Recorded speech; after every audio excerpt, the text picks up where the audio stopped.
Hello, everyone. Welcome to another thought sharing on management and leadership.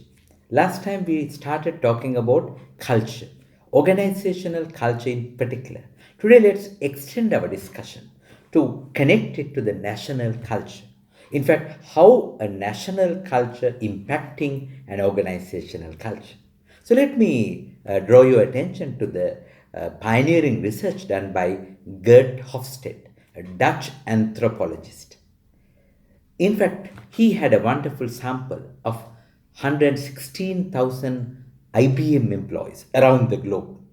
And he studied a variety of national cultures. And he came up with four cultural dimensions primarily, and then subsequently he added two more. So let's focus on the first four cultural dimensions. First one, it's all about power distance. There are high power distance societies and there are low power distance societies. The amount of gap between the top and the bottom. And in that survey, they found that countries like India having high power distance, coming from the kingships, the kingdom, the king and the subjects.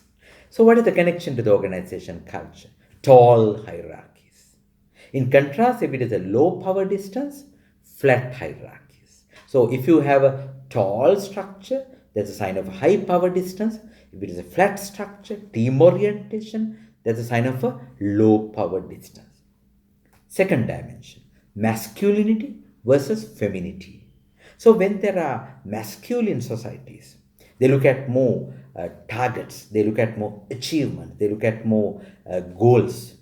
And if you look at countries like Germany, they say that is very masculine. In contrast, femininity, there are more sharing, caring with warmth, emotional people.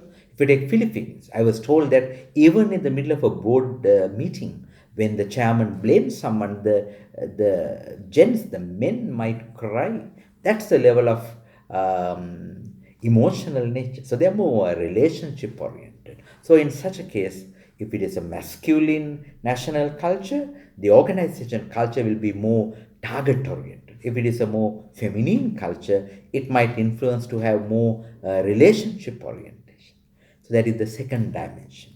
Third one, it's about individualism versus collectivism. Some societies are very individualistic, me, myself, and mine.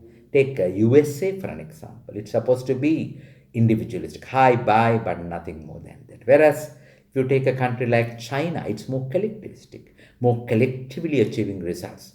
So the contribution, if it is more individualistic, there'll be more individual rewards in the organizational culture. If it is more collectivistic, there'll be more team based rewards. So, the influence of national culture on the organization.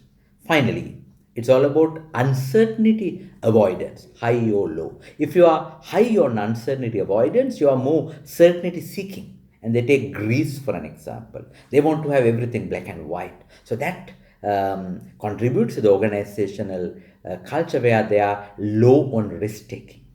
Whereas if you are low on uncertainty avoidance like Singapore, they are high on risk taking. So they achieve a lot of things by venturing. Higher the risk, higher the gain.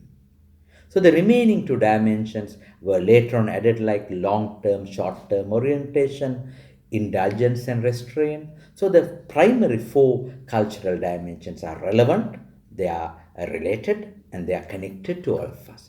Start reflecting about your particular organization culture, how much it has influenced by the national culture.